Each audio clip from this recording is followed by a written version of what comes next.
So hello friends, welcome back again my YouTube channel.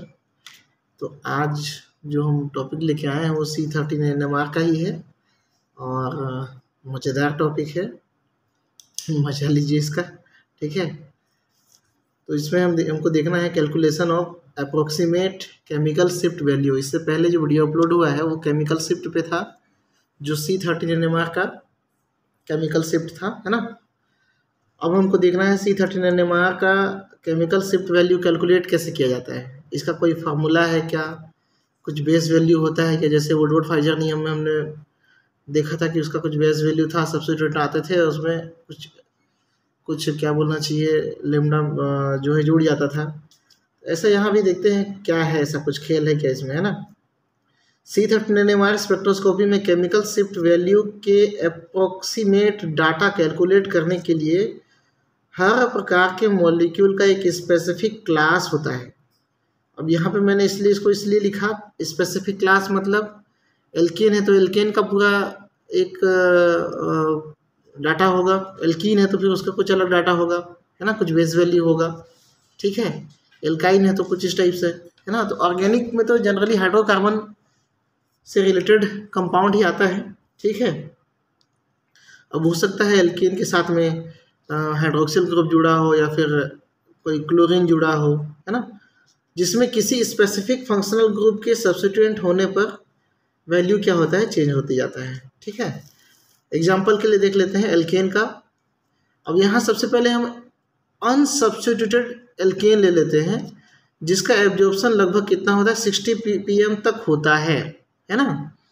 अब हम देख लेते हैं इसका एब्जॉर्प्शन टोटल कितना आएगा, वो तो उसके केमिकल शिफ्ट वैल्यू पे डिपेंड करेगा, ठीक है।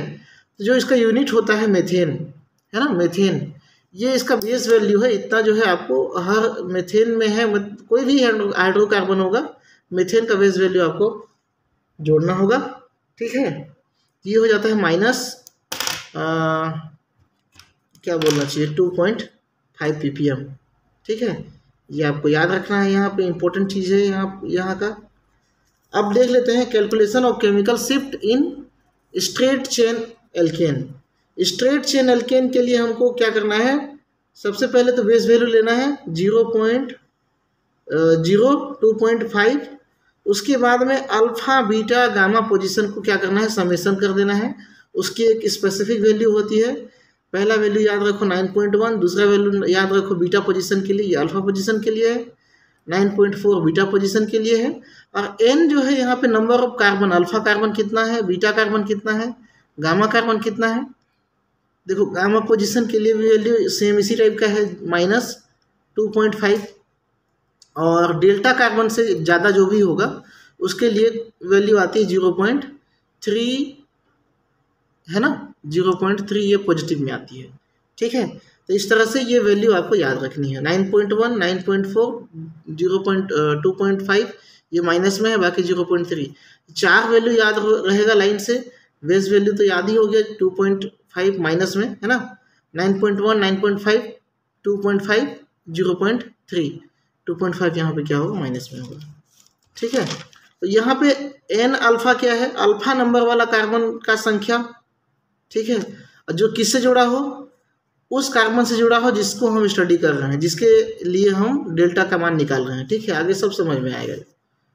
N B, N beta, N gamma, N delta, ये सब क्या है, नंबर ऑफ कार्बन एटम है, जो कि सेकेंड, थर्ड और फोर्थ पोजीशन ऑफ एटम जिसका स्टडी कर रहे हैं वहाँ से ये जुड़ा होगा, ठीक है। उसके सेकेंड, थर्ड और फोर्थ पोजीशन वाला कार्बन एटम की संख्या है।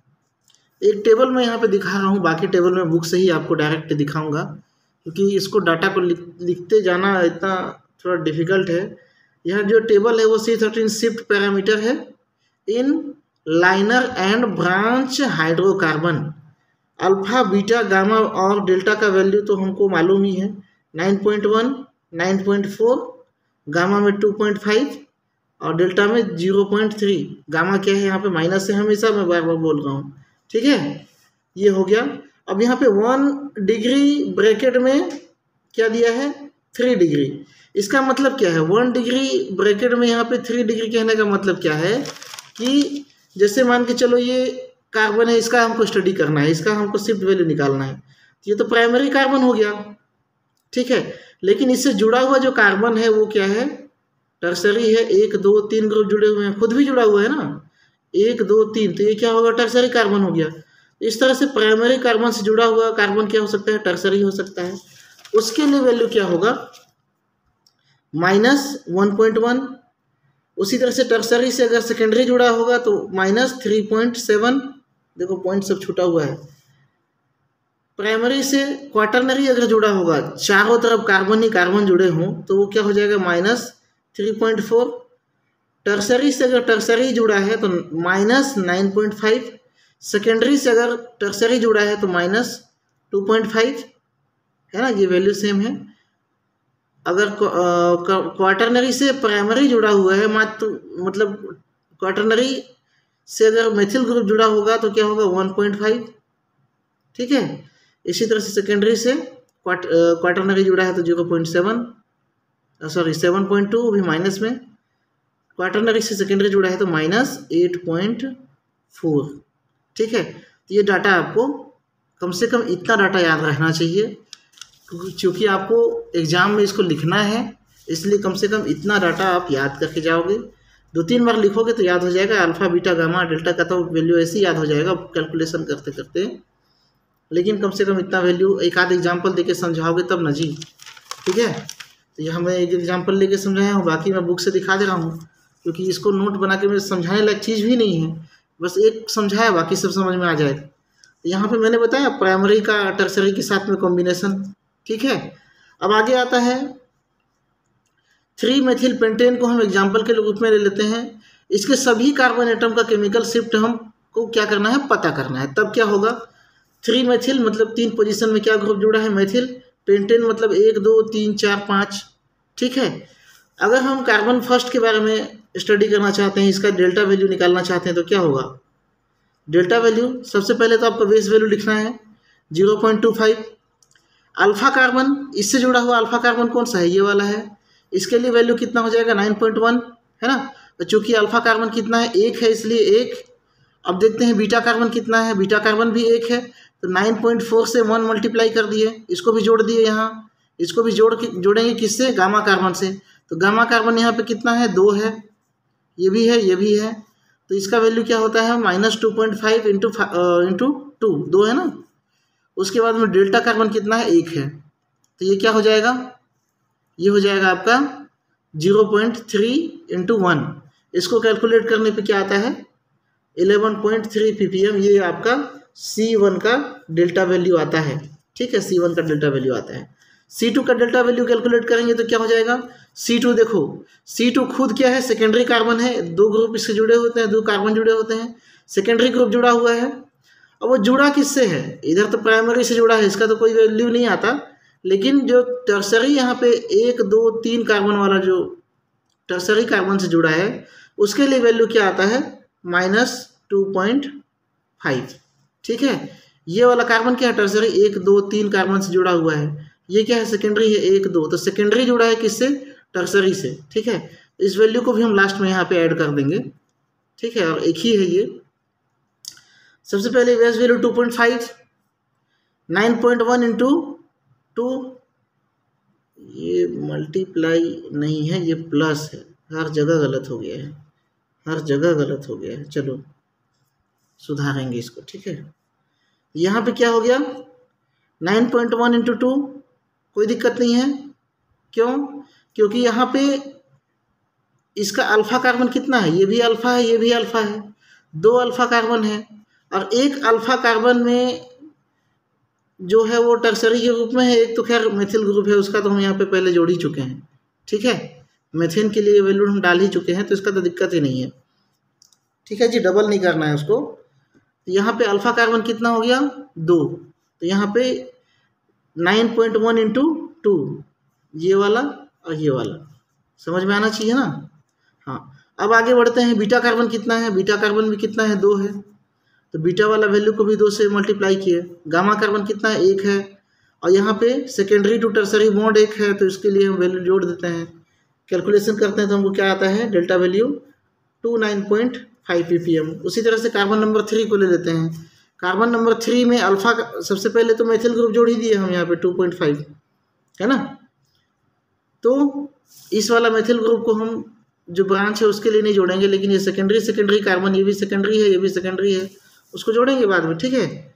यहाँ पे बेस वैल्यू ये हम जोड़ दिए, यहाँ पे हो जाएगा प्लस 9.5। अल्फा कार्बन कितना है, 1 2 3, अल्फा कार्बन 1 2 3, तीसरे नंबर वाले कार्बन से अल्फा कार्बन 1 2 3।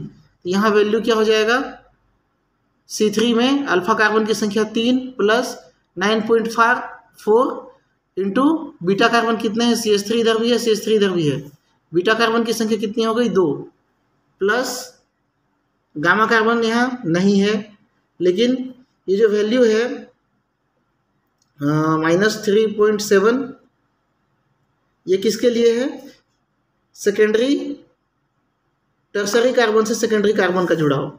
ये खुद टर्सरी कार्बन है और ये जो है सेकेंडरी कार्बन है, ये भी सेकेंडरी कार्बन है, 2 सेकेंडरी कार्बन है, इसलिए इंटू 2 कर दिए हम यहाँ पे, इसको यहाँ पे रख दिए हैं। इसका टोटल वैल्यू क्या आ गया, 36.2। ऐसे ही कैलकुलेट करना है। अब चौथा वाला की वैल्यू क्या आ जाएगा, जिसका सेकंड का जो वैल्यू है वही चौथा में भी आ जाएगा, और प्राइमरी वाला का वैल्यू क्या, फर्स्ट वाला वैल्यू 5, दोनों एक जैसा ही है, इसको कैलकुलेट नहीं करेंगे। लेकिन 6 क्या है, डिफरेंट है। 6 के क्या साथ में क्या लगा है, यहाँ पे टर्सरी कार्बन एटम लगा हुआ है, 6 में एक टर्सरी कार्बन एटम लगा हुआ है, मतलब 1 रेशियो प्राइमरी से दिख रहा है इधर, प्राइमरी से टर्सरी ग्रुप लगा हुआ है। देखो ये क्या हो गया, प्राइमरी कार्बन हो गया, उससे क्या हो गया, ये टर्सरी लगा हुआ है। प्राइमरी क्यों, क्योंकि इससे एक कार्बन जुड़ा हुआ है। टर्सरी क्यों, क्योंकि इससे 3 कार्बन जुड़ा हुआ है। समझ रहे हो।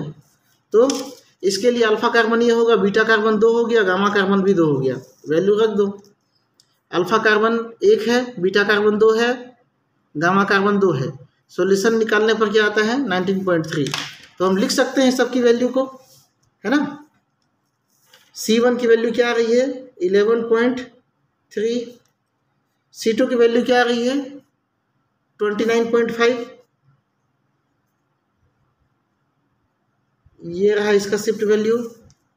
अब इसका क्या है, 36.2, इसका हम लिख सकते हैं 36.2, ये हो गया। और इधर क्या हो जाएगा, सेम इसी के जैसा है, चौथा और इसका वही है 29.5, और ये हो गया आपका 11.3, ठीक है। अब छठवां वाला आया है 19.3, ये क्या आ जाएगा 19.3।